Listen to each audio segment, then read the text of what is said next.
ಕರುನಾಡಿನ ಹಲವೆಡೆ ಮುಂದುವರೆದಿದೆ ಮಹಾಮಳೆ.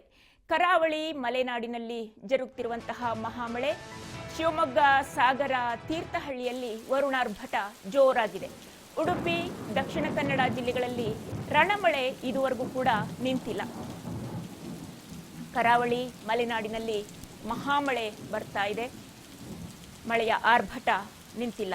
ಶಿವಮೊಗ್ಗ, ಸಾಗರ, ತೀರ್ಥಹಳ್ಳಿಯಲ್ಲಿ ವರುಣಾರ್ಭಟ ಜೋರಾಗಿದೆ. ಇನ್ನು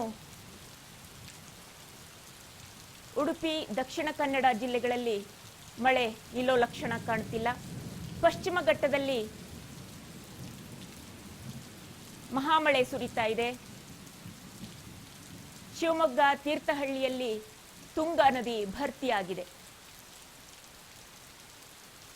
ಪಶ್ಚಿಮ ಘಟ್ಟದಲ್ಲಿ ಸುರಿತಾ ಇರುವಂತಹ ಮಳೆಗೆ ಭದ್ರಾ ನದಿ ಭದ್ರವಾಗಿದೆ, ಅಂದರೆ ತುಂಬಿ ಹರಿತಾ ಇದೆ. ಹಾಗೆಯೇ ಶಿವಮೊಗ್ಗ, ತೀರ್ಥಹಳ್ಳಿಯಲ್ಲಿ ತುಂಗಾ ನದಿ ಕೂಡ ಭರ್ತಿಯಾಗಿದೆ. ಮಹಾಮಳೆಗೆ ನದಿ ಜೀವಕಳೆಯಿಂದ ತುಂಬಿಕೊಂಡಿದೆ.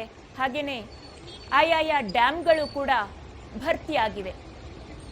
ಭದ್ರಾ ಆಗಿರಬಹುದು, ತುಂಗಾ ಆಗಿರಬಹುದು, ಎಲ್ಲವೂ ಕೂಡ ಭರ್ತಿ ಆಗ್ತಾ ಇವೆ. ಗರಿಷ್ಠ ಮಟ್ಟವನ್ನು ತಲುಪೋದಕ್ಕೆ ಕೆಲವೇ ಅಡಿ ಬಾಕಿ ಇದೆ. ಒಳಹರಿವು ಕೂಡ ಜಾಸ್ತಿ ಇದೆ. ಪಶ್ಚಿಮ ಘಟ್ಟಗಳಲ್ಲಿ, ಮಲೆನಾಡು ಭಾಗದಲ್ಲಿ ಭಾರೀ ಮಳೆಯಿಂದಾಗಿ ಒಳಹರಿವು ಕೂಡ ಜಾಸ್ತಿ ಇದೆ. ಡ್ಯಾಮ್ಗಳಿಗೆ ನದಿಗಳು ತುಂಬಿ ಹರಿತಾ ಇದೆ. ಡ್ಯಾಮ್ಗಳ ಕ್ರಸ್ಟ್ ಗೇಟ್ಗಳನ್ನು ಓಪನ್ ಮಾಡಿದ್ರಿಂದಾಗಿ ಎಲ್ಲ ನದಿಗಳು ಕೂಡ ಜೀವಕಳೆಯಿಂದ ತುಂಬಿಕೊಂಡಿವೆ. ಈಗ ಕಳೆದೊಂದು ವಾರದಿಂದ ಕೂಡ ಮಳೆ ಜೋರಾಗಿ ಬರ್ತಾ ಇದೆ. ಪಶ್ಚಿಮ ಘಟ್ಟ ಭಾಗದಲ್ಲಿ, ಮಲೆನಾಡು ಭಾಗದಲ್ಲಿ, ಶಿವಮೊಗ್ಗ, ತೀರ್ಥಹಳ್ಳಿ, ದಕ್ಷಿಣ ಕನ್ನಡ, ಉಡುಪಿ, ಸಿರ್ಸಿ, ಸಿದ್ದಾಪುರ ಈ ಎಲ್ಲ ಭಾಗಗಳಲ್ಲಿ ಸಿಕ್ಕಾಪಟ್ಟೆ ಮಳೆ ಬರ್ತಾ ಇದೆ. ಮೃಗಶಿರ ಮಳೆಗೆ ಎಲ್ಲ ಡ್ಯಾಮ್ಗಳು ಕೂಡ ಭರ್ತಿ ಆಗ್ತಾ ಇವೆ. ಡ್ಯಾಮ್ಗಳಿಗೆ ಒಳಹರಿವು ಕೂಡ ಜಾಸ್ತಿ ಇದೆ. ಹಾಗಾಗಿ ಕ್ರಸ್ಟ್ ಗೇಟ್ಗಳಲ್ಲಿ ಓಪನ್ ಮಾಡಿ ಬಿಡಲಾಗ್ತಾ ಇದೆ. ಎಲ್ಲ ನದಿಗಳು ಕೂಡ ತುಂಬಿ ಹರಿತಾ ಇದೆ.